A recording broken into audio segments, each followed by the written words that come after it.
Yo, yo, yo, yo, yo, yo, yo. Yo, yo. What's good with it? It's the homie Mac. Music, art, culture, knowledge. Each one teach one. Each one teach 1,000. Reporting live from the Dogon. This is really long overdue.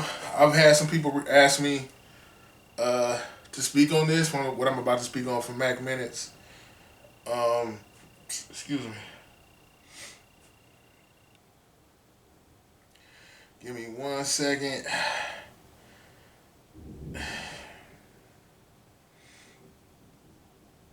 Let me find it. Brittney Griner. The Brittney Griner situation. So earlier this year, Brittney Griner was in Russia. Well, first of all, Brittney Griner is a WNBA player. I can't remember what team she plays for, but she's in the WNBA. She's a professional basketball player. She went to Canada because actually, there's a higher premium for women's basketball in Canada. Not Canada, Russia. Did I say she went to Canada? No, she went to Russia. There's a higher premium. Shoot, maybe in Canada too, but in Russia, there's a higher premium for women's basketball there than there is here in the States, back stateside. And as a consequently, they get paid more. So a lot of players, WNBA basketball players, they go and make their money overseas. That's how they get their bread, really. Plus, the WNBA season isn't that long, so yeah. But anyway, she went to Russia. She had a vape. I think she had a vape pen. She had 0.7 grams. Not even a gram, like 0.7 something. It wasn't even like a gram of weed.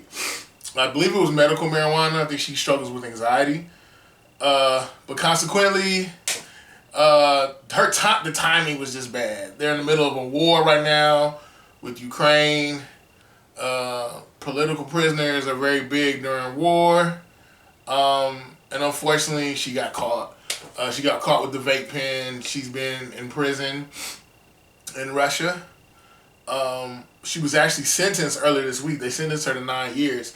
Now, what I've been hearing is that they're gonna try to do a prisoner swap. Apparently, there's some Russian citizens that are incarcerated here, stateside, and they were thinking about doing a prison swap. You give us Brittney, we'll give you. One of the guys was like an arms dealer, and another guy, he was like a murderer. I'm not sure what their names are, but they're criminals. So yeah, that's one theory. There's going to be a prisoner swap, and then there's another theory that I heard today. Not sure how true it is, but they're just going to fine her. I think they're going to fine her over $17,000, and then they're going to send her back stateside. I don't know. I haven't really heard Joe Biden speak on it. Some people think it's funny. I think nothing is funny about black people, not even black people, but just people, period, being incarcerated for when the, just going to jail. There's nothing cool or funny about that. I get it. You have the whole concept of the arrogant American, where we kind of feel like we can go anywhere and do what the hell we want to do. But the reality is, if you're traveling overseas, study the culture and study the laws of the places that you're going. We can always stick our chest out and say 9 years is too much, but they're the ones that have the institutions and set the standards for their laws. That the onus is on them to do that. We can't sit here and say. Me personally, I do think 9 years for 0.7, not even a gram of weed. I think that's hella excessive, but I have no jurisdiction in Russia. They can do what they want to do in Russia. So yeah. I've been praying for her that she gets out of this situation. Because it's one thing to get locked up, but to be locked up overseas when you don't speak the language, and we don't know what they could be doing to her over there. I hope they're not torturing her, but you never know. But from my understanding, a lot of communist nations have kind of used Black Americans as see us kind of as an ally. In some ways, in the sense of, if you look at the Black Panther Party, they really were Marxists and Leninists. You know, they were communists essentially. So I think a lot of times the Russians have kind of tried to appeal to our sense of oppression and look at us as allies against the American system. Yeah, may sound crazy, but hey, I believe it to be true. But where am I going with this? I know a lot of people say, well, you know, she's the one, she did this to herself, but come on, we all need grace, we all need mercy. All of us, myself included. Now, I did find something pretty interesting. Last year, let me see if I can find it. Last year, there was a man named Mark Fogel, who's actually an educator. He was detained in August of 2021. He's been over in Russia for a year. He got caught. He got sentenced to 14 years for bringing medical marijuana to Russia. Brittney got, I guess she was captured in February of this year, so she's been up there since February. She got sentenced to 9 years for essentially having marijuana for medical usage on her. And I guess what I'm saying is I think it's interesting how there's been a push for Brittney, but nobody's even talking about this Mark Fogel guy. Like, I didn't even know about him.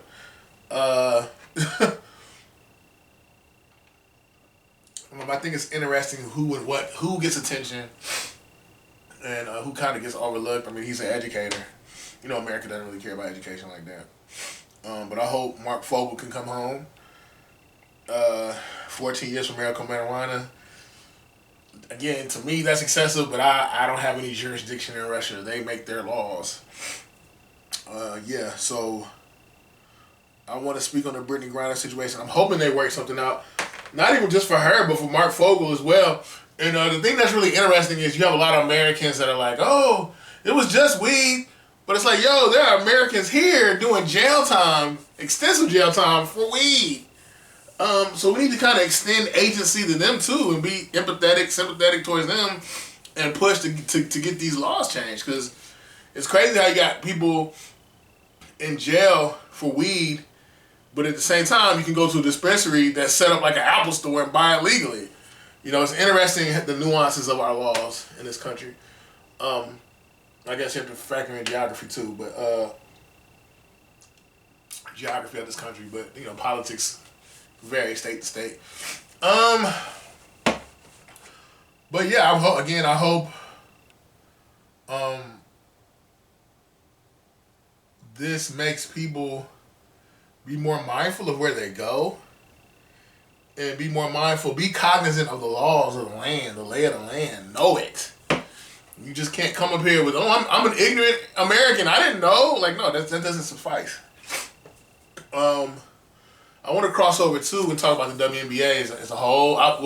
I've heard, it's interesting to me, like I'm seeing white women blaming black men, black athletes for not getting Brittney Griner free or pushing for her freedom, which I've seen pro athletes, black athletes in the NBA speak on it. But I mean, how much political agency do these white women think black men have? Like, we're not going to be able to just get her free. You know, there has to be, what's the word I'm looking for?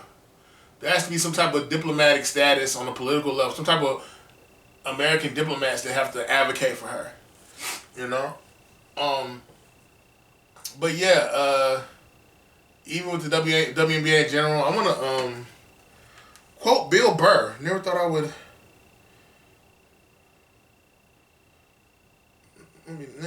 do this.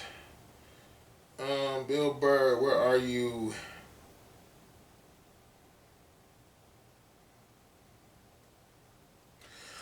Look at the WNBA. They have been playing in front of 300 to 400 people a night for a quarter of a century. Not to mention it's a male-subsidized league. Yes, the WNBA is in the red every year, and the NBA pretty much fits the bill and keeps the league afloat.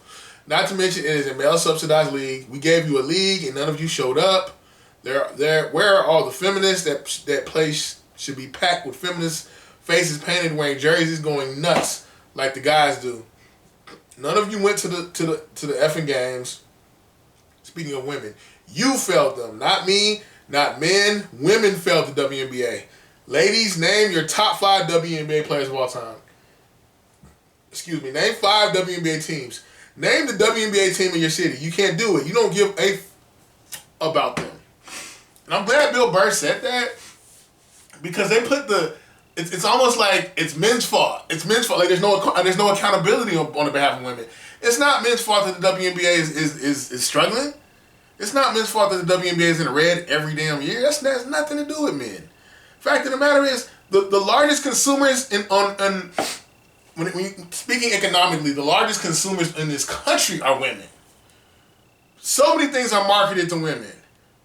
Women spend more money than men. So my thing is this: why aren't women seeing enough value in this league to invest in it, to go to the games, to spend money? You know, and the thing that I'm trying to figure out is why is there such a drop-off in women's basketball culture from college to the WNBA? I love NCAA women's basketball. I absolutely love it, especially around tournament time, March Madness. I love it. The culture is amazing. I'm trying to figure out why is there such a drop-off between NCAA basketball culture and WNBA basketball culture. Somebody, I don't understand the drop-off. But yeah, I need people to stop blaming black men for the WNBA's failure. Why is LeBron James making more money combined than 12 players in the WNBA? It's because people spend money to watch LeBron play. It's simple economics, supply and demand. There is not a demand for the WNBA. I'm sorry. I'm not trying to be misogynist. I'm not trying to hate on women. Fact of the matter is, I know women that will watch an NBA game before they'll watch the WNBA game. You know? Even on my timeline, I've seen more men talking about the WNBA than women. But it's like y'all want to scream oppression and misogyny, but it's like y'all don't support it. You know? So whose fault is that? Like this just the lack of accountability is the lack of accountability that some women have is it's really just tiresome. It's draining. Like the onus is always on the men for their quality of life, for how they feel about themselves. It's just not fair. There has to be some accountability. It's just really cumbersome having these conversations with women when they don't when there's no accountability. At no point do a lot of women, they just don't look inward. It's somebody else's fault. Somebody else has to be to blame. But yeah, if you're traveling overseas, know the lay of the land, know the laws. I'm really interested to see what becomes of this Brittney Griner situation. Her wife has definitely been vocal. Y'all white liberal feminists, y'all need to stop with that blaming NBA players for not, I guess, somehow liberating Brittney. Like, y'all need to stop. That's bogus. None of these NBA players are international diplomats and have political agency. Most of these black men in the NBA don't even have political agency here in America. Anyway, don't even get me started. It's the homie MACK, music, art, culture, knowledge, each one teach one. Sign out from the Dogon. Thumbs up, give me the likes. Thumbs up, give me the likes. Thumbs up, give me the likes. I'm out.